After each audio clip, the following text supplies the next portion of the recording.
Hey, what's happening, my joyful people? It's Kimberly Morgan for another edition of Share the Joy. I hope that you're having a great finishing round of your week. We're on Friday in that home stretch, especially for those of us who are working at the computer all day long. So I'm going to get real today.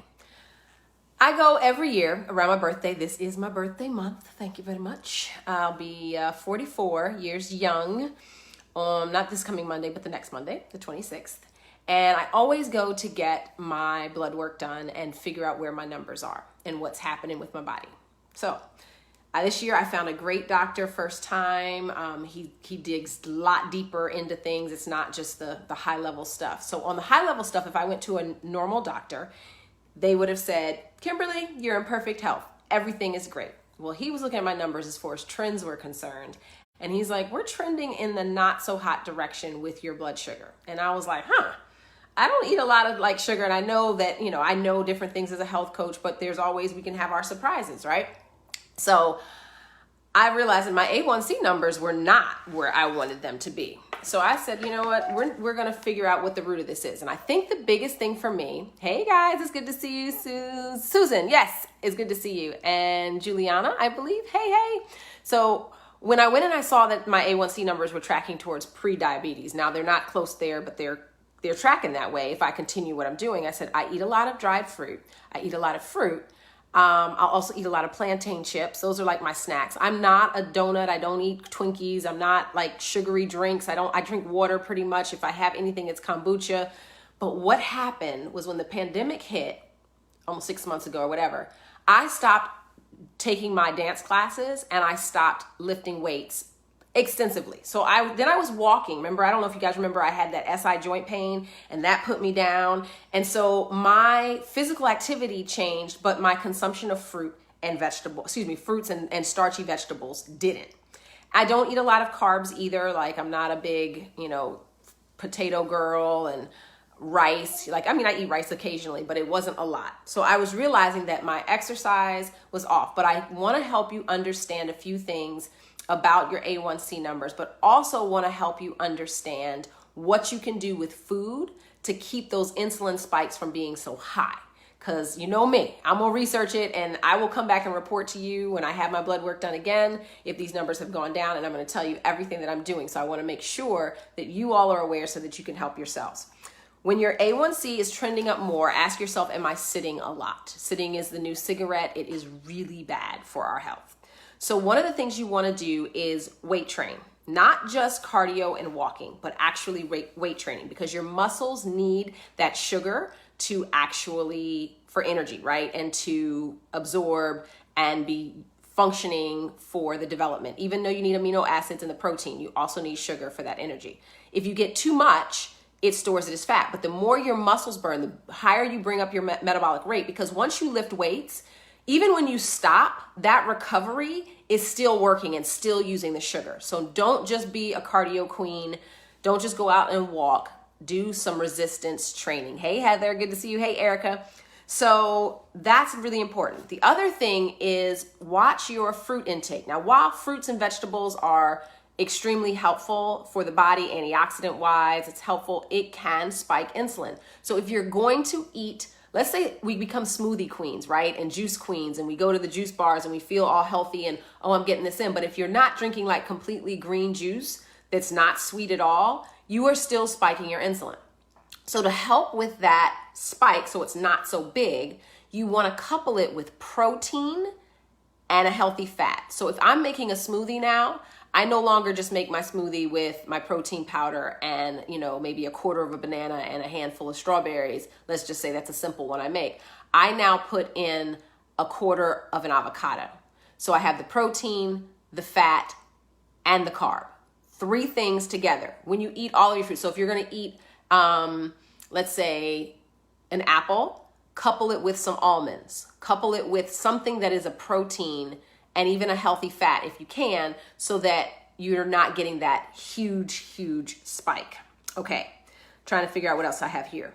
Now, understand that pre-diabetes, just so you know that range, is when you get your A1C numbers, if you see a 5 point anything, you're trending in that direction. Okay. So 5 point anything is I need to get my butt in gear and do something different. And that was the news I got. I was 5, and I'm going to be transparent and honest, 5.4. Guess what prediabetes is? 5.7. So homegirl right here was definitely like, this is not going to be me. And especially for someone who doesn't eat cookies and cakes and sugar and all that kind of stuff, I was like, we've got to adjust some things. So it also, prediabetes puts you at risk for kidney disease and heart disease. Now, here's the good thing. He was like, your kidneys are fabulous.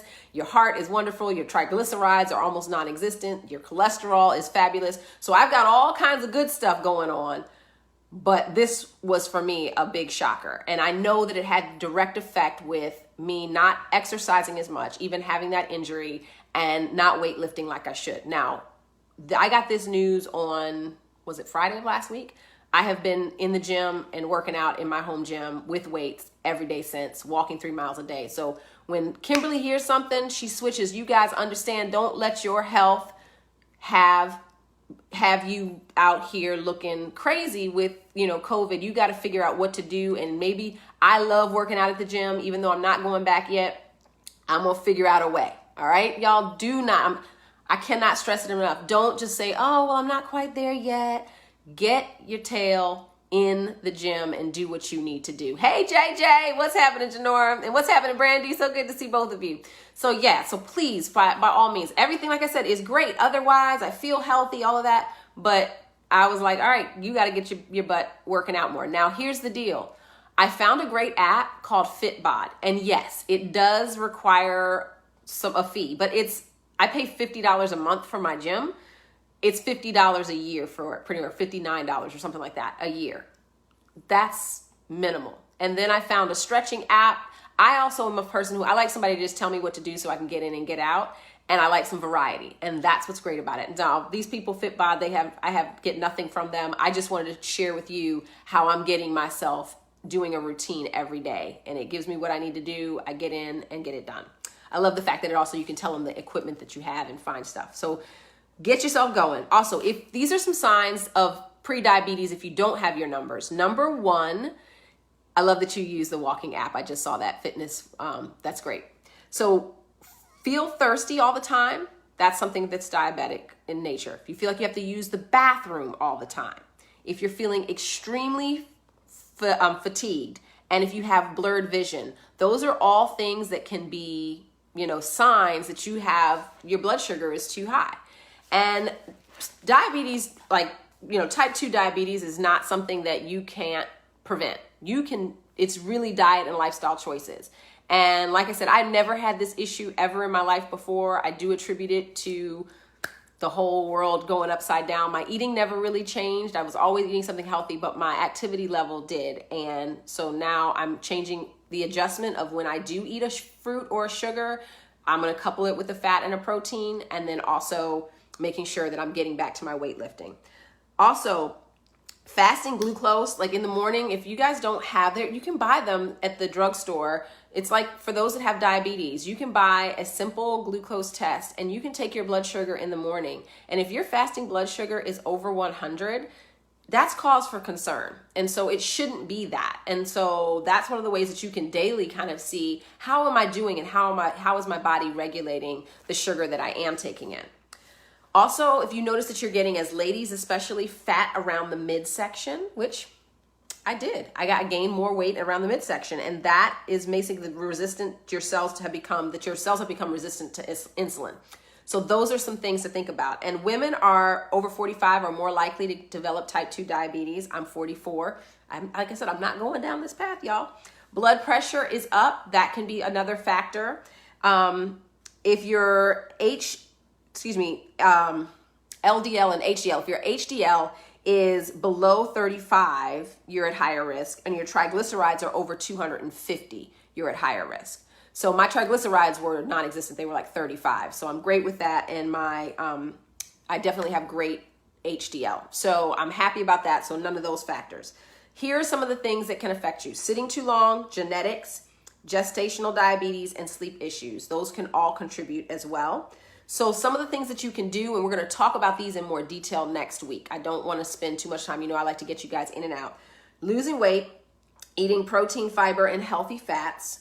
We're going to talk about what those proteins, healthy fats, and fiber are all about. Chromium is also good, taking a chromium supplement. Magnesium, cinnamon, coenzyme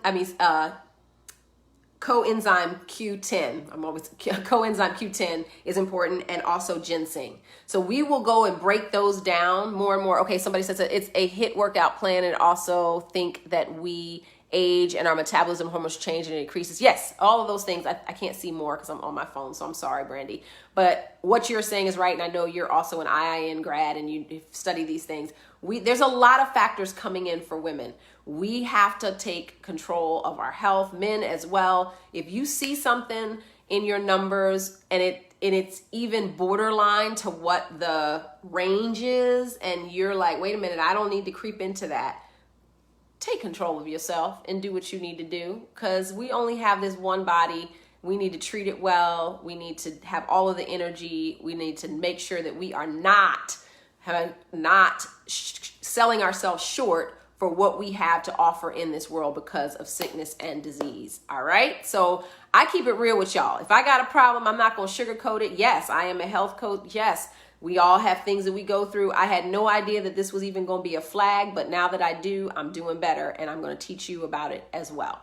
So if you have any questions, hit me up in the comment section. Even if this is on the replay, share this out, okay? Because even for someone that doesn't know, just hearing the fact that protein, fat, and sugar together can reduce the spike in your insulin if you're eating something that is sweeter, like a piece of fruit, pineapple or mango or something like that. Trust me. And also look for the low glycemic index fruits, and we'll talk all about that next week. So come back in for Share the Joy next Friday. I love you all. Thank you all for always jumping in, watching the replay, and sharing it out. Hit that share button. It's easy. It's free. All right. So remember to do all things with joy, share the joy, and remember that I love you. I'll see you guys next week. Peace and blessing.